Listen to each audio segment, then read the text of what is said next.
C'est un recueil d'une dizaine d'ouvrages, de documentaires, de conférences, de séminaires, de podcasts, etc. où j'ai extirpé et où j'ai pris entre guillemets toutes les notions, les principes, les mots-clés, les valeurs qui faisaient sens pour moi et qui font qu'aujourd'hui j'ai un petit peu la recette miracle, même s'il n'y a pas de recette miracle, mais tu vas comprendre pourquoi je te dis ça. Parce que pour moi, les 15 clés de bonheur, de paix et de liberté, elles passent toutes par l'intérieur, en soi.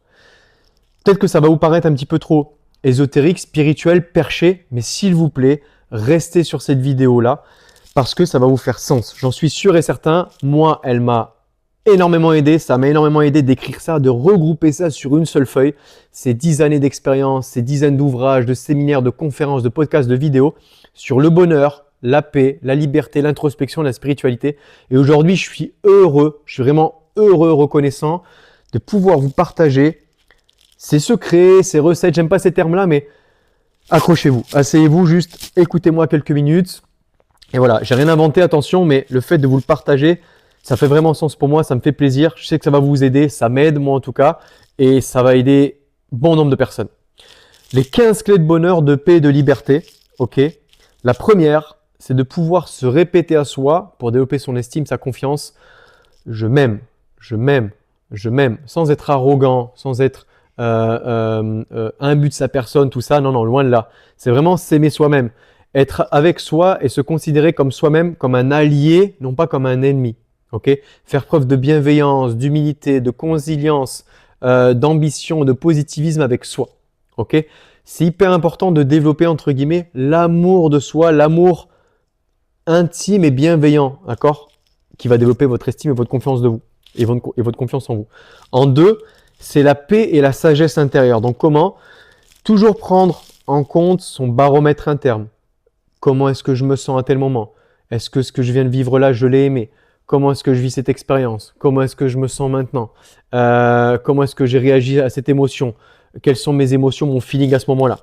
Quelles sont mes valeurs, mon ADN personnel, mes paroles positives, etc. Tout ce qu'on a vu dans les diapos d'avant, d'accord? Donc, vos valeurs personnelles, ce que disent les autres de vous, positivement, négativement, vos bad skills, ce que vous devez travailler sur vous, être, entre guillemets, pardon.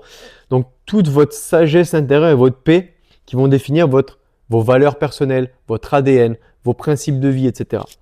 En trois, c'est travailler votre pleine conscience et votre réveil spirituel. C'est des mots qui vont peut-être pas vous faire sens pour vous, mais en gros, c'est le principe MMR, ok?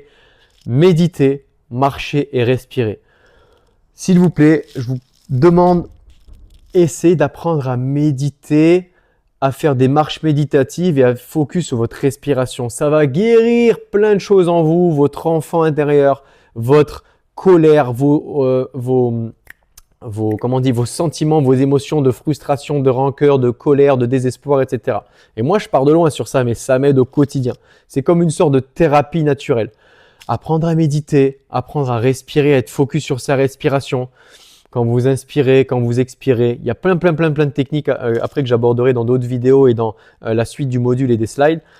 Mais le principe MMR, d'accord, méditer, marcher, respirer va faire une différence pour vous. En 4, c'est apprendre à écouter son intuition et sa petite voix. Les flows, les vibes, le feeling, la vision, les énergies, les vibrations de la vie. Apprenez à écouter votre petite voix et votre intuition, ça va vous aider à faire les bons choix, à prendre les bonnes directions et les bonnes décisions. Avoir une mission de vie, un sens et un why, un pourquoi puissant et fort. Pourquoi vous vous levez chaque matin? Pourquoi vous êtes ici sur Terre? Pourquoi est-ce que vous faites ce que vous faites? Pourquoi est-ce que vous êtes qui vous êtes? Hyper important. Apprendre le stoïcisme, apprendre à lâcher prise sur ce que vous ne contrôlez pas, apprendre à être résilient, discipliné, conscient sur ce que l'on maîtrise et sur ce que l'on contrôle. Sur ce sur quoi on peut agir, d'accord, et accepter le reste. Ensuite, être curieux, émerveillé et vouloir progresser chaque jour. C'est ça aussi qui nous drive et qui permet de développer notre bonheur intérieur. À chaque fois qu'on veut être émerveillé, à chaque fois qu'on veut progresser, eh ben, on va être curieux, on va être émerveillé, on va vouloir s'intéresser. Et ça, en fait, c'est des petits ingrédients de bonheur intérieur clés. Garder son âme d'enfant, garder la notion de day one, de débutant, vouloir progresser de 0,1% chaque jour. Ça, c'est garanti, c'est gage de votre bonheur, c'est sûr à 100%, c'est prouvé. Et testez-le, vous le verrez. Essayez d'apprendre à vivre dans le moment présent. Être concentré sur l'ici et maintenant. C'est dur à faire, c'est très dur à faire parce qu'on est toujours projeté sur les images du passé que l'on ressasse ou sur l'invisible du futur. Ce qui va nous arriver, nos objectifs, nos goals, nos targets, le lendemain, etc. Il y a une phrase qui dit que la majorité des gens restent enfermés dans le monde des images. Et moi, une fois que j'ai entendu cette phrase-là et que je l'ai compris, il y a peu de ça, il y a 1 an ou 2, elle m'a fait un électrochoc. Les gens, c'est vrai, sont enfermés dans le monde des images, des mêmes pensées récurrentes jour à jour, enfin jour par jour, quotidien. Au quotidien, les mêmes images, les mêmes trucs en boucle qui se ressassent, qui refont surface, positifs ou négatifs. Et en fait, vraiment prendre conscience que seul maintenant existe. C'est vrai, là, je suis en train de parler avec vous, avec toi, juste dans mon appartement, il fait jour, il est telle heure. Seul maintenant, ce moment-là que je suis en train de partager, il existe. Ce qui s'est passé il y a 1 heure n'existe plus. C'est un ancrage, un souvenir, quelque chose qui n'existe plus. Seul ce qui va se passer dans 1 heure, 2 heures, 5 heures, 5 jours, 10 jours, 1 mois, 3 mois, 5 ans, 10 ans, c'est des projections, c'est de l'invisible, c'est de l'au-delà, c'est de l'utopique. Et malheureusement, le passé et le futur nous empêchent fermement et vraiment de vivre dans le présent, dans l'ici et maintenant. Et lorsqu'on arrive à se recentrer par des petites touches, d'accord, chaque jour, moi des fois j'arrive à me recentrer quelques secondes, quelques minutes par divers moments de ma journée, c'est là où je suis le plus heureux, c'est là où je suis le plus calme, le plus serein, le plus en paix. Et vous allez voir, essayez de vous retrouver, de vous recentrer sur ces petits moments-là, vous allez voir la différence. Ensuite, en 8 ou 9e, 1, 2, 3, 4, 5, 6, 7, 8, en 9e position, dans les 15 clés de bonheur et de paix et de liberté, c'est apprendre à aimer et veiller sur son enfant intérieur. Écrire une lettre à son enfant intérieur. Donc vous savez, votre petit enfant, comme quand vous étiez, quand vous aviez 5, 10, 15 ans, peut-être, ou 13 ans, essayez d'être allié avec lui, essayez de le faire rire, essayez d'avoir des paroles positives envers lui, faire allié avec lui et vous dire que regardez tout le chemin que vous avez parcouru, qui vous êtes devenu, qui n'a plus besoin d'avoir peur, etc. Ça fait la différence. Ensuite, savoir ralentir, s'arrêter, dire non, prendre du temps pour soi, apprécier, ne rien faire. Moi, c'est quelque chose que j'ai horreur de ça, entre guillemets, que je galère à faire, de ralentir, de s'arrêter, de prendre vraiment du temps pour soi, mais que j'apprends à faire et qui fait la différence pour notre amour propre, pour notre temps personnel, pour recharger les batteries, pour repartir de l'avant. Savoir pardonner, faire les deuils et accepter. Très très important avec votre famille, vos amis, vous-même, votre enfant intérieur, etc. Ça fera la différence et moi c'est quelque chose que j'apprends chaque jour et au quotidien. Vivre léger, minimaliste, sans accumuler et sans se surcharger. Moi je suis quelqu'un qui adore donner.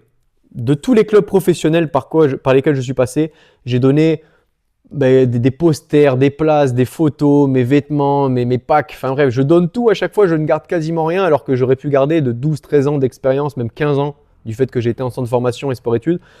J'aurais pu tout garder, à chaque année je donne tout à des gens parce que ça me fait plaisir et parce que j'aime vivre léger, sans accumuler et en mode minimaliste. Pareil, tous mes habitats, mes maisons, mes placards, tout ça, il n'y a jamais de trucs...